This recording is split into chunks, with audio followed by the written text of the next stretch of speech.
Ada 9 macam huruf kalimat La ilaha illallah Muhammadur Rasulullah adalah merupakan jalan yang harus ditempuh oleh setiap muslim di dalam menjalankan ibadah kepada Allah dengan cara tahapan sebagai berikut. Pertama, seorang muslim harus bisa berakhlak dengan huruf waw, yaitu wahdatu wujudillah fi qulubi, mengesahkan Allah di dalam hatinya. Bukan berarti Allah menyatu dengan hambanya, atau yang kita kenal di dalam bahasa Jawa dengan istilah manunggaling kaula Gusti. Kedua, harus bisa berakhlak dengan huruf sin, yaitu sunnatu Muhammadur Rasulullah, mencontoh langkah-langkah Nabi Muhammad sesuai dengan kemampuan dan pemahamannya di dalam menyimpulkan wahyu yang dibawa olehnya. Ketiga, harus bisa berakhlak dengan huruf ra, yaitu roji'un ilallah, kembali kepada Allah, yaitu senantiasa bertobat kepada Allah. Keempat, harus bisa berakhlak dengan huruf dal, yaitu damut ta'ati, taat secara intensif, baik taat secara vertikal maupun horizontal. Yang kelima, harus bisa berakhlak dengan huruf ha, yaitu hibdul a'dali anil ma'syiyati, menjaga orangan tubuh supaya tidak maksiat kepada Allah dan Rasulnya. Keenam, harus bisa berakhlak dengan huruf mim, yaitu muhittum bil ilmi dhahiri wa muhittum bil ilmil batini, menguasai ilmu lahir dan ilmu batin, yaitu ilmu dunia dan ilmu akhirat. Ketujuh, harus bisa berakhlak dengan huruf ha, yaitu khudu'ul khusu'i bil hawasil khamsi, menempatkan khusyuk di dalam panca indera, baik indera raga, jiwa maupun nyawa. Kedelapan, harus bisa berakhlak dengan huruf alif, yaitu ittihadut taqwa bil jihati, menyatukan takwa dengan arah atau ahli takwa dimanapun berada. Dan yang kesembilan, harus bisa berakhlak dengan huruf lam, yaitu lubbul ikhlasi, inti ikhlas, bersih raga, jiwa dan nyawa dalam setiap amalnya.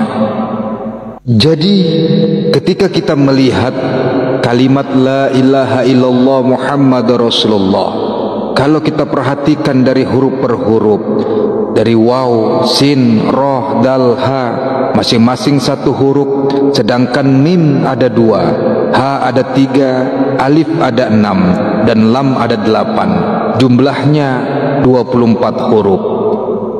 Dari 24 huruf itu ialah menuntut kepada orang Islam dalam masa 24 jam supaya bisa menutup lubang 9, yaitu 2 lubang mata, 2 lubang telinga, 2 lubang hidung, mulut, kemaluan dan anus. Artinya tidak maksiat kepada Allah, yang dalam maksud harus betul-betul khusyuk di dalam menjalankan ibadah kepadanya, hingga pada akhirnya tidak ada yang dituju kecuali Allah Zat yang Maha Esa. Dan inilah yang dinamakan ngaji menurut falsafah Jawa, bolongan songo dadi siji supaya oleh aji saking Allah Zat Maha Siji.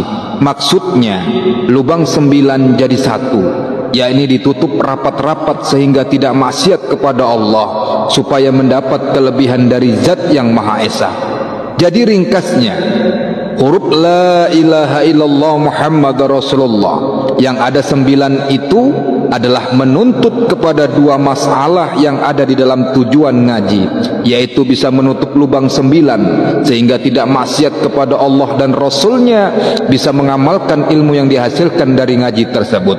Artinya bisa mengamalkan ajaran-ajaran Nabi Muhammad sallallahu alaihi wasallam.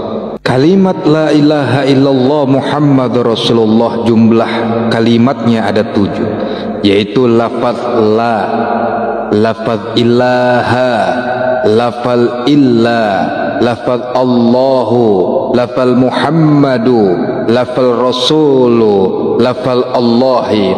7 kata ini menunjukkan bahwa orang Islam adalah diperintahkan sujud kepada Allah melalui 7 tulang seperti keterangan hadis berikut. Aku diperintahkan sujud menggunakan 7 tulang, yaitu jidat, 2 telapak tangan, 2 lutut, 2 ujung tapak kaki. Aku tidak mau mensujuti kain dan rambut. Hadis riwayat Bukhari, Muslim, Abu Daud, Nasai, Ibnu Majah dari Ibnu Abbas radhiyallahu anhu. Maksudnya 7 kata di dalam kalimat thayyibah itu menuntut pada solat yang benar.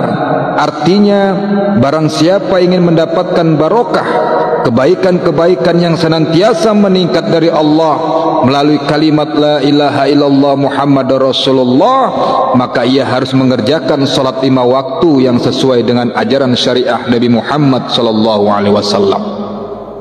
Sebagaimana diketahui bahwa jumlah huruf kalimat la ilaha illallah Muhammadar Rasulullah adalah 24 huruf. Ini menunjukkan bahwa yang sehari semalam adalah 24 jam. Artinya siapa saja yang mengaku dirinya sebagai umat Islam, ia dituntut untuk beribadah kepada Allah, bukan hanya mengerjakan salat 5 waktu, tetapi diperintahkan pula memperbanyak zikir kepadanya dengan zikir jahar atau zikir khafi, supaya selamat dunia akhiratnya lantaran selalu memperbarui imannya melalui cara senantiasa zikir dengan la ilaha illallah Muhammadur Rasulullah.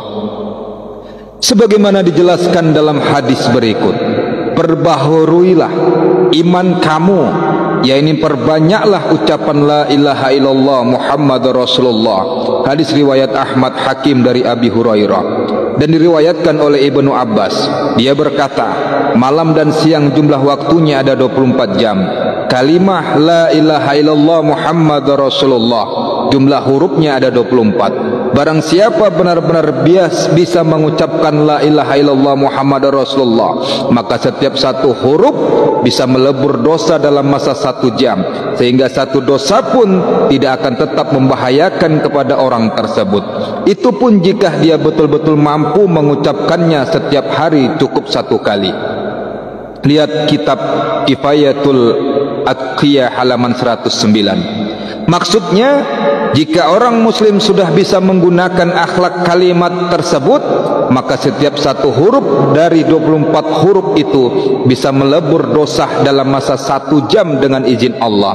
Oleh sebab itu, marilah kita menggunakan akhlak kalimat la ilaha illallah Muhammadur Rasulullah di setiap hari, siang dan malam, supaya 24 huruf tersebut menjadi wasilah terhapusnya dosa-dosa kita di dalam masa 24 jam, yaitu waktu sehari semalam yang jumlah waktunya 24 jam. Wallahu a'lam bishawab.